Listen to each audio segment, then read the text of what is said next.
Welcome to A Better HR Business, the podcast that looks at how HR consultants and HR tech firms grow their businesses and how they help their employers to get the best out of their people. Remember, for show notes and downloads, go to www.getmorehrclients.com/podcast. That's getmorehrclients.com/podcast. Okay, let's get started. Hello, thanks for joining me again. Great to have you along. And I'm really looking forward to today's conversation with Luis Garcia. Luis is the president and co-founder of a very cool HR technology company called Pete, and that's at pete.com. And Pete is an Orlando-based HR tech startup that leverages AI to help employers deliver personalized workforce learning at scale.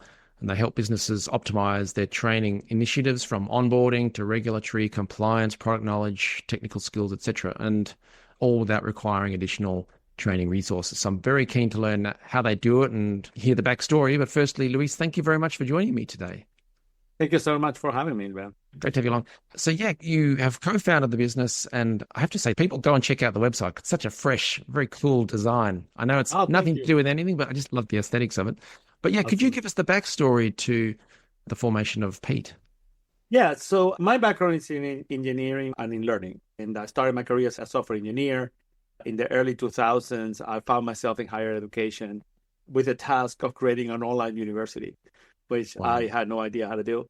But I, like engineers do, I created pilot programs and things to measure and to understand how learning and digital learning actually worked. And end up designing a learning management system for the university. And I started the operations of Orlando University, which ended up growing very, very, very fast. And ended up being one of the fastest growing online universities in the country. So 2 years in, we were having 5,000 degree-seeking students, which is the same population we had on our campus, which took 30 years to build.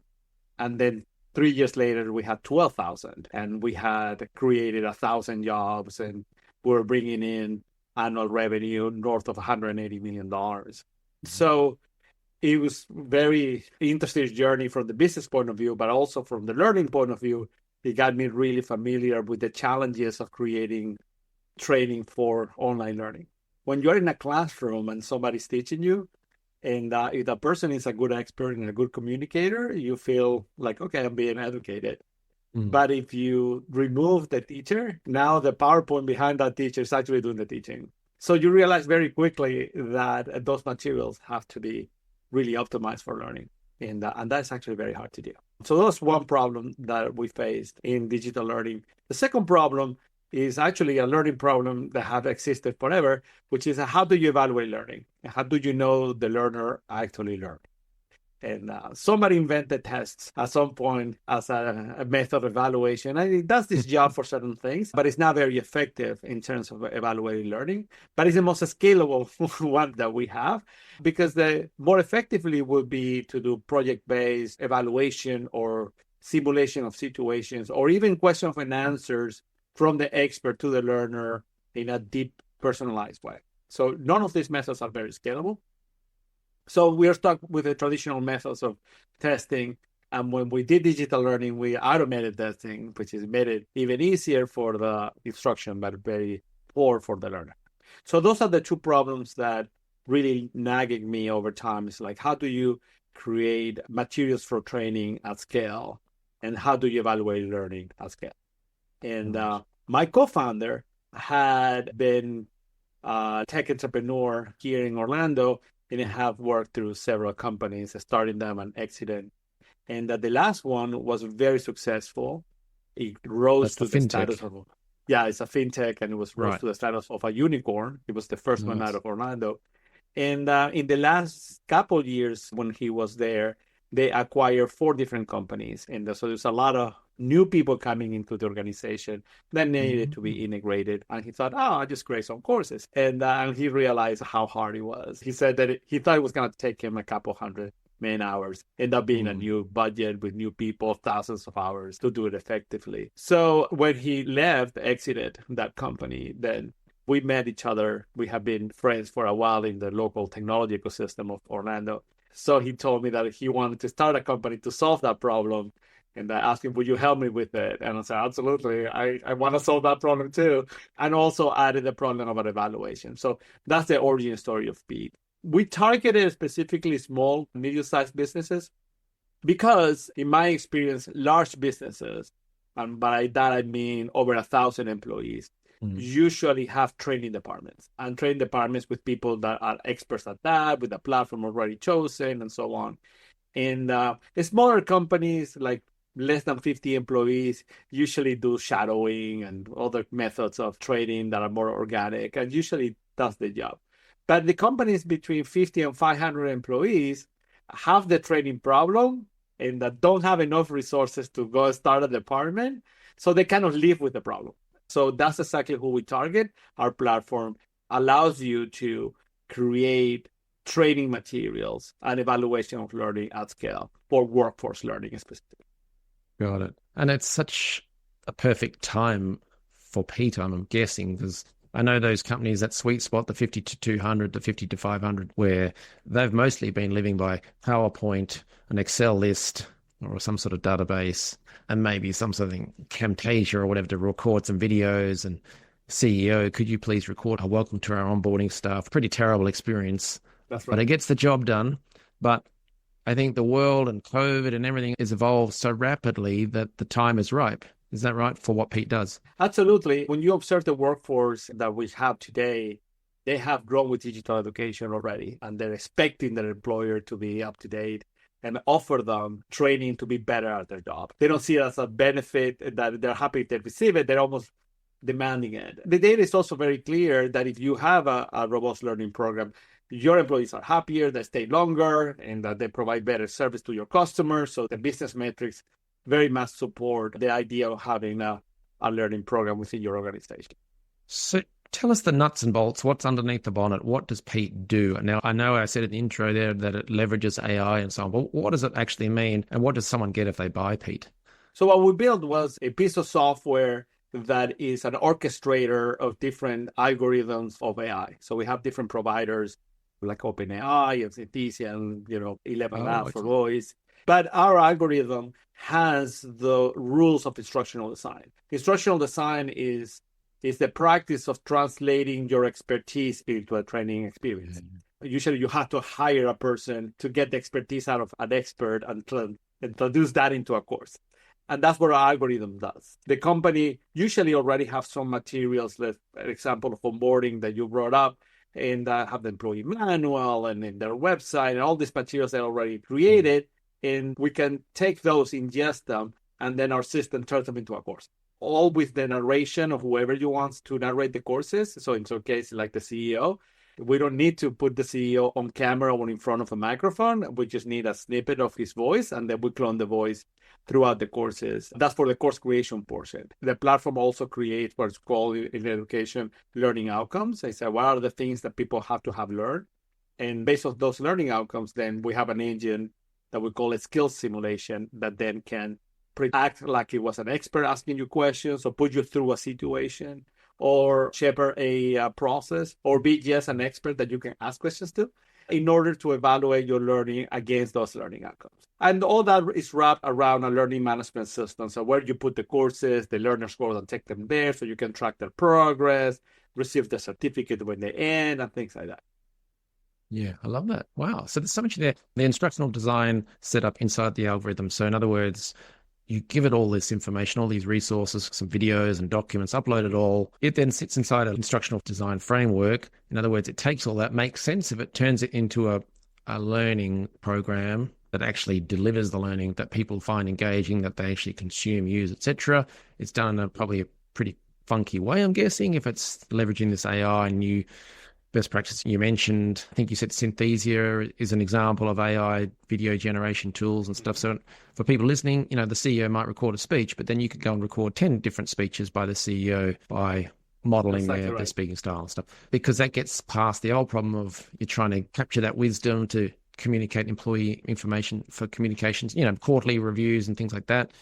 Try and sit there and record an interview with the CEO, and it's trying to get onto their calendar and diary and stuff like that. Whereas this is leveraging technology to scale that. The head of sales, whoever the company wants to represent the expertise of the topic that you're going to deliver, we can. You mentioned sales, but I was thinking as you're talking earlier about that could be used, for instance, for customer service, that yes, you could upload your documents and maybe some training manuals or some recordings of things, but also you could probably leverage all the amazing information that's out there through AI to fill in some of those gaps so that maybe you need to tell your staff, your frontline staff, do smile when the customer walks in or whatever it may be. But you're actually right. In fact, one of the things that our skill simulation does, you can put a customer service person through an example of a situation and say, okay, there's a customer calling in about this problem, is very upset. The purpose of the simulation is to de-escalate the call and then evaluate you on that. Very cool. And by the way, if you're listening to this, I'm always a believer that an angry call from a customer can actually be turned into an upsell. If you look after them, they suddenly love you. So it's an amazing thing. What about the company itself? I know you've had tremendous success with turning it into an online university in the previous place, and the crazy numbers, by the way. You should write a book about that one day. And, you know, your co-founder also had great success in the tech world. Heat itself has been growing. I know you picked up some marquee customers or clients. You've got the Orlando City Soccer Club. Yeah. And by the way, if I wasn't doing what I'm doing, I would be a professional soccer player also if I had the skills. So yeah, I'm very jealous of that. And the other big aspect I noticed was you acquired another learning platform. So it was Pluto LMS. Is that right? Could you tell us about that? And just put that into the framework or the context of where the business is and how you've sort of scaled or grown so quickly. Yeah, so thank you. We are about to turn 2 years old. So we're still relatively early in the process. And we've been very lucky that we started generating revenue almost from the onset. And we had a very good community here in Orlando City Soccer Club being one of those that took a chance on us in a very small company with a very small platform and participating in the process of being a customer and while we're still developing the platform. In fact, our first customer, very, very, very first customer, we didn't even have an interface. It was command line, and we were creating courses out of command line. But it did the job, and we're being evolved, and obviously today it's much more sophisticated than that.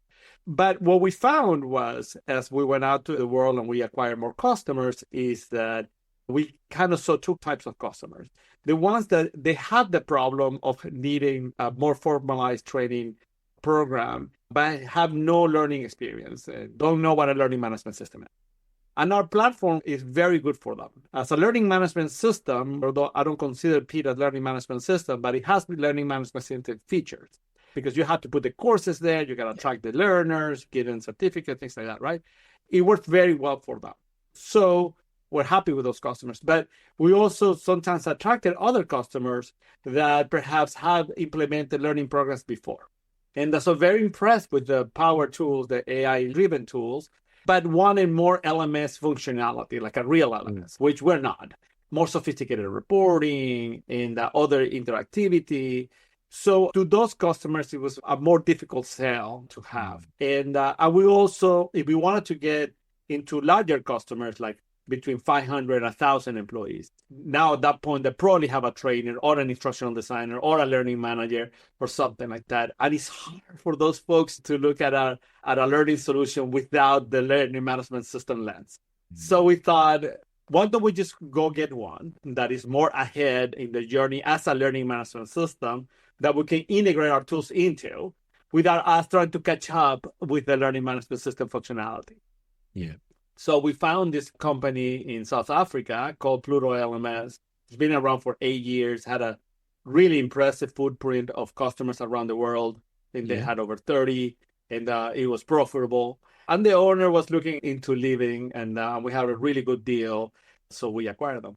How did you find them in the first place? Were you going to brokers or how did you come across them? Yeah, so there are platforms today to go find deals like that where a lot of solopreneurs that have developed technologies go out and sell them. And we were looking for a partner like that. We were thinking of either that or HR platform that would like to embed something like us in it as a channel partner, because there are a lot of HR platforms that do have learning functionality in it. So we thought that one of those two things could work out. We saw several ones, and this was the one that it really makes sense for us. Yeah. And I know I'm not being flippant, but I mentioned that it's a beautiful website and stuff, but you guys clearly take the design element, the UX, the UI part seriously. And I know from my background as an HR person, LMSs have traditionally been pretty ugly. They're kind of modeled on databases.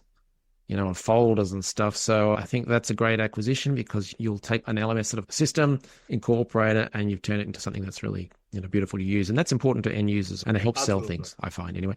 Can you explain how you got your first customers versus what you're doing nowadays and how that's evolved? Yeah, so I get asked this question a lot from podcasts about startups, and I'm so glad because I think that your best potential is always local. So both Jacques and I had strong networks in the Orlando area. We've been here for a very long time. I lived in Orlando for over 20 years. And if it is a community that really wants to support the local businesses, they'll open, like Orlando is, they open the doors to you. All our initial customers were contacts of ours in the area that knew that we were very new, that the tool were probably going to be evolving, but they liked the idea of helping a startup and that locally. And so that's how Orlando City came to be. Not too long later, Orlando Venues, which is the portion of the Orlando City that manages the other stadiums, like the Kia Center where the Orlando Magic play. I think that they became a customer very quickly too. One of our local banks also became a customer. So leverage your local network, and especially those that are more innovative, that want to bring new tools into their community and want to elevate their local startup. That's what we started. And the first year, practically all of it was from that network. Yeah, I like that. And you mentioned earlier that originally with the very first customer, it was just operating through lines of code, so it wasn't pretty. But again, that's the startup mentality. And what is Airbnb? I think they started with a spreadsheet and maybe not even absolutely. a website. And many of them, I do not recommend going into stealth mode and not telling anybody and then coming out a year later with a product that probably people want and probably people don't. In some cases, it's necessary, but if it's not necessary, the fastest you put that product in front of customers and you can learn from their struggles, the better. Today, I will say 80% of our roadmap is driven by our customers. For listeners, just to fill in that gap, and it's such a tactical or micro question, but when you say leverage your immediate network, what do you mean? Is that a message to someone? Say, could you introduce me to them? And then what are you asking them? I'm just curious about the practical. All of it, right? Is going to local events, meeting people, telling them what you do, and calling everybody in your Rolodex. I don't know what the age of your listeners is, but your local contacts. You know more people than you think you know. If you leverage that, in my case, and Jacques, which is calling our friends, and they are in positions in other places, and say, we're developing this platform. Love to show it to you, no strings attached. You just want to get your reaction. Give me half hour of your time. Today with Zoom and all this, it's easy. You can call anybody around the country and not have to get on a plane to show them anything, and they'll give you a half hour. Sometimes that turn into, this is very interesting. I'd love to consider it. Let me connect you to, my head of HR or whatever. Or they do it themselves. Or they say, not for us, but you just reminded me yesterday having lunch with my friend that is CEO on so-and-so, and they were talking about this problem, and then you get another call like that. So before we spend a single dollar of marketing, we didn't spend dollars in marketing until we had real funding coming when we went through a seed round, then had the dollars to go do marketing. Before that, it was just calling contacts and putting the platform in front of them and getting them to buy it, even if it was for very little price. Because once somebody's paying for it, then you get to say that somebody's paying for it. And then the next person coming. So we had never given it away for free. And it gives you that confidence to make more calls because you can start to show the logos and explain the experiences and so on. So what about now, 2 years into it, how has your sales and marketing approach changed? For instance, I saw that you've done some PR, getting the word out there about investment rounds and Orlando City soccer team. So what are you guys doing in terms of sales and marketing these days? So after we went through a seed round, we raised $2.2 million, and then we had, more funding to go build a commercial team. So we went and hired 3 salespeople, experience doing SaaS education sales. And we also went and got ourselves a CMO with a creative agency so start building what is the digital inbound machine, right? And we started first with very little money, just experimenting on messaging, trying to understand exactly what was going to resonate. And we did that for a couple of months. And once we kind of settled in a message and a creative that we thought people were responding to, then we started investing in different marketing channels. Surprisingly, you will think for a B2B company like us, LinkedIn would be the right place for us. We did start in LinkedIn, but it was we were not really getting traction there. And our CMO suggested, let's go to Facebook and Meta. And we went there and we got traction really quickly. Still, then the problem always with the Meta platforms is like they suck you in and then you're all depending on them. And one day they flip a chip and then you get no leads anymore. And so we're developing other channels. We recently launched in Reddit as well. And we also have Google. And we're going back to LinkedIn now that we have more budget.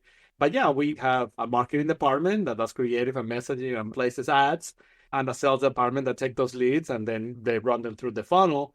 Today, all our sales come from that. We are out of us calling our friends. We still call friends. But the majority of our sales comes from the digital advertising that we do and the sales team that pursue them. And I love that the migration or the move to Facebook or Meta. So they're ads that you're running there? Yeah. Yeah, so it's not just content, because I think people, when they hear LinkedIn or... We also do organic content, and today 15% of our leads are organic. Okay. Which is very interesting because it's such a small brand. But that's part of the PR effort as well, right? I do a lot of podcasts myself, and we do a lot of those effort, plus the organic content that we constantly publish in our channels now. Look, you and I are both from hot places, but I like to use the snowball analogy that you get a small snowball, and as it rolls down the hill, it builds up in size. So that's that. All of the stuff you're doing is starting to accumulate and build up speed and size.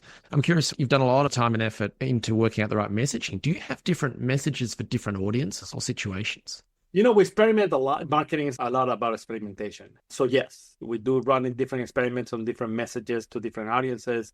Some of them work, some of them don't work and get discarded. But yes, it's all about optimizing. So what would be sort of overall learnings? And also feel free to use the learnings you had from your growing that online university, because amazing story there too. But what would you share with other HR tech founders and marketing teams in terms of growing their business in this environment? We've got post-COVID, everyone's online, LinkedIn's very crowded stuff. The world has changed a lot. What's your advice to them for growth? We are going through a very exciting time. The marketplace, specifically in HR, the marketplace has changed a lot in terms of how the worker is brought into a company. Hiring, on the negative side, I believe that hiring is more difficult than ever. And for both the job seeker and the person hiring, but also the employee changed a lot. In the digital world, the employees doesn't want to go to full-time to an office anymore, but that also means that you can hire people from all over the world. It's very, very different. And also the new workers are very used to learning on their own, to learning digitally, and this is something that you have to react to. So it could feel very chaotic. My advice is to just embrace it, embrace the environment, embrace the new tools. AI can be a very powerful tool for your job and for your organization. Don't deny that and just go embrace it. It's not going to solve every problem and it's not going to replace everybody, but it will elevate what you do. So most definitely embrace that.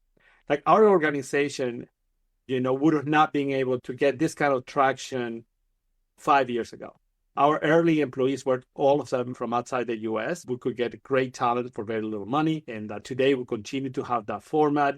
We acquired a company in South Africa, and it's really not much of a different than what we always have been operating. So that's a tremendous advantage today, to be open to have people all over the world. It's very cost effective. So all of those things that are happening are good things. Absolutely. I second that. And even getmorehrclients.com, with video and audio and all sorts of things out of South Africa, and ad campaigns out of South Africa, and virtual assistants in Romania and Philippines, and many more. So yeah, I think for any team that needs to either expand or manage costs or get expertise that they can't access locally, or just labor shortages or whatever, that's a great model to adopt. Yeah. Finally, for people listening to this, just recap on your ideal customers in case they come across them and could refer them to Pete. And then secondly, what should they do if they want to learn more about Pete? Absolutely. Thank you. So our ideal customer is a company that is growing, either growing staff or growing product set, because those are usually the two triggers for the need of training programs, either velocity of hiring because you have turnover or because you're growing, and or velocity of product, either because of more features or more product SKUs. And between 50 and 500 employees, and that experiencing that velocity and don't know how to keep up with it. And usually what they do is that they pull experts and leaders from areas and try to turn them into trainers and say, well, just do a little bit of your job, be this. And then they usually how they patch it, but it's not a good patch. Those folks don't necessarily know how to translate their expertise into training. And it's going to take them longer and harder than they thought. So you're really pulling them from their jobs. So that's our ideal customer, the ones that have that velocity and don't have a training program, or already an effective one, because sometimes they create a course and they leave it there for 3 years and then no one's come back to to update it because no one wants to leave their job to do that again. So that's our ideal customer. If you want to learn more about Pete, then you can go to our website, pete.com. That's PETE.com/podcast. You give us your information and we'll call you right back. Excellent. Well, Luis, I congratulate you on all you've achieved so far, and you've built an amazing product, and I think it's going to make a difference to companies that use you, because not just the learning and development training side of things, but also the employee attraction and retention. It always drove me crazy in times of skill shortages that employers would say, oh, there's no good people around and people are leaving, whatever. You've got to make the effort to fill that pipeline ahead of time. And one of those things is helping people onboard, learn the skills, develop the skills, learn ways to progress up that career ladder if that's what they want to do, or get better at their jobs and things like that. And so I think you're creating a way to make that happen. So well done for that. Thank you very much. Thanks for joining us, and thanks to all the listeners. Looking forward to seeing you again soon. Thanks for joining us today on A Better HR Business, the podcast that explores the world of HR consulting and HR tech businesses. For show notes and downloads, go to www.getmorehrclients.com/podcast. That's getmorehrclients.com/podcast. Remember to subscribe and share the show with any friends who are busy growing a HR business. Thanks, and see you next time.